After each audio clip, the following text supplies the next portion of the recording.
Joining us now. Yes, sir. What's up, man? Yes, sir. You don't have to come over here. You good?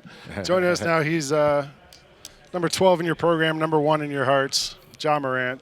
Ja, I feel like a year ago we sat down and talked to you, and you were coming in a happy Ja, as a scary Ja. This season, this offseason, this kind of the main storyline was this whole trip you took to Asia. We talked about it with Trey Draper on Sneak Fest show, and he was telling us like even he was like, man, like, you know, Ja's popular, but then like you go over there and it was unbelievable. What was it like for you to see it from that side? It was good, man. Definitely something to experience.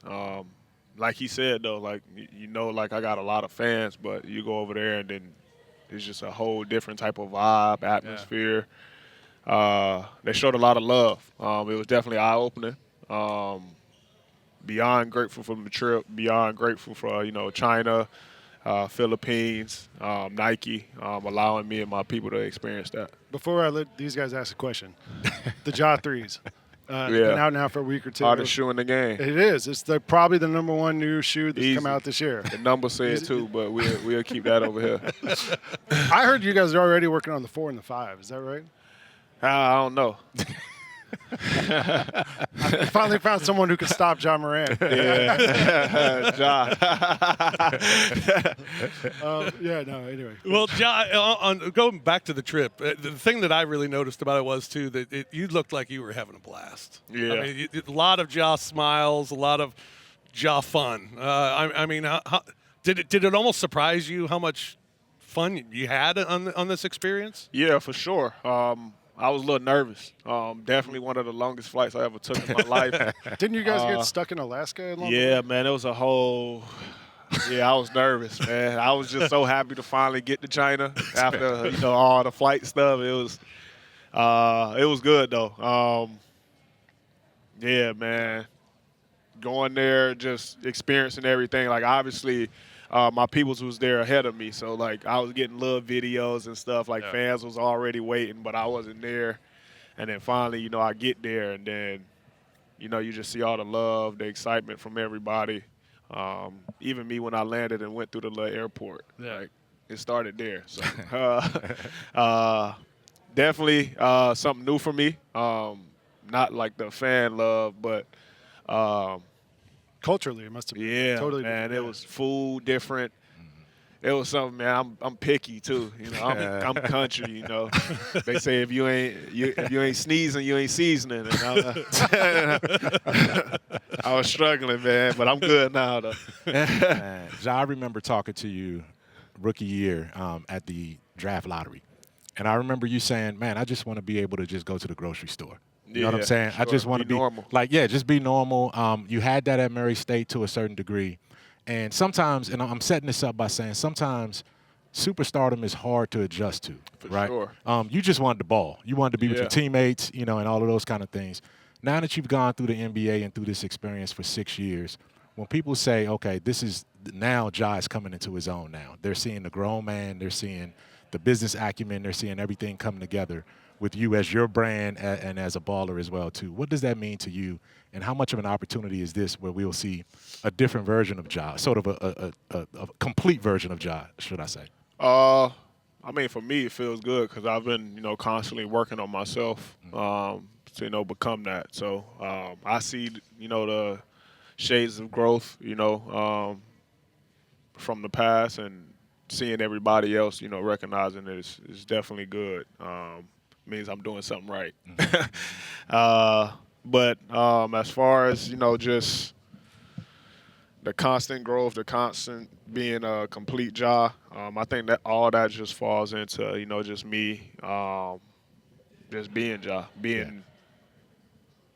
Ja all the way around, like not biting my tongue, being able to speak up, laugh, joke, like everything that I do on a normal base around my family and stuff. I've been trying to open up more and be more friendly to, people. So it's been working good, but, you still got to be careful.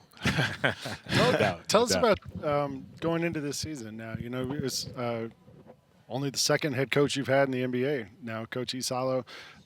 He spoke to us like half an hour ago and was talking about working with you and trying to figure out some of the new things on the offense, speed kills, being fast, all that stuff. How do you think his system fits your game? Because speed do kill. I'm one of the most dangerous players, in the open floor. Once I, get that head of steam, whether if you're back or not. And our play style is kind of fitting that. It's, just getting out and run, a lot of space out there. And I feel like that's when I'm at my best, when it's a lot of space, opportunity for me to go and, create, not only for myself, but, for others as well. It's been real good. A lot of communication from, me and him.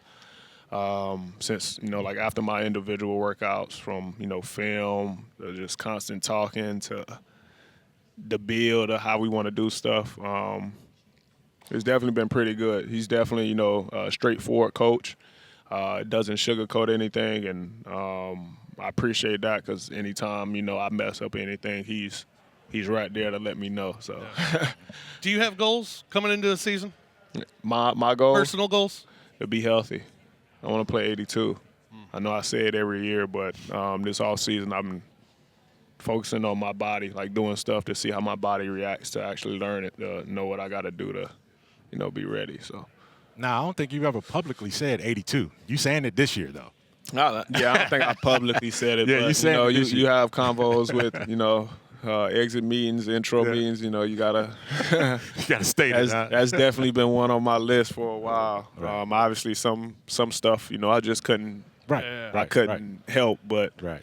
for the stuff that I can control, I've been very on top of that. So. Well, I tell you what, man, it must be something in the water in South Carolina, because Gigi sat down here, and I saw the definition in his arms and his shoulders. I'm seeing your shoulders looking like Dwight Howard. Man, you know what I'm saying? It, man. The camera might not show it, man. Well, you're still listed at 175 on it. That's exactly what I was about to bring up, man, because I was about to say the cameras might not show it, the sheet, the training camp report, because I seen 175. I don't. Yeah, that's 6'2" and a half, man, 175. that was from 4 years ago, man. Had to be. You're saying I seen Jaren's joint said 240 or something like that. Jaren says 242. Jaren ain't been 240 since his rookie year. Yeah, he claimed to. Hey, when we do the big pregame, guard. You're saying 175 is cap. Yeah, that's definitely cap. I probably wish I was 175 again. I'd probably be a little faster. I can tell you're bigger because you used to, when you're rookie. Yeah, man, my jersey and stuff. Yeah, no, your arm little sleeve. tight. Your arm Yeah, sleeve used to always be falling down. Now it doesn't fall down Nah, anymore. see, it don't move no more, man. We good now. But that's intentional, though. That's part of you building your body for the duration of the season. It's just learning my body. Obviously, I had like shoulder injuries lingering and stuff, so definitely had to put on some weighted muscle, up top. So I'm shooting around like 190 right now. So All right, last thing before we let you out of here. We saw you, especially as the season went along last year, you got more and more comfortable with your three-point shot. Is that something else you've been prioritizing, or just your outside game in particular, to open it up more, or no?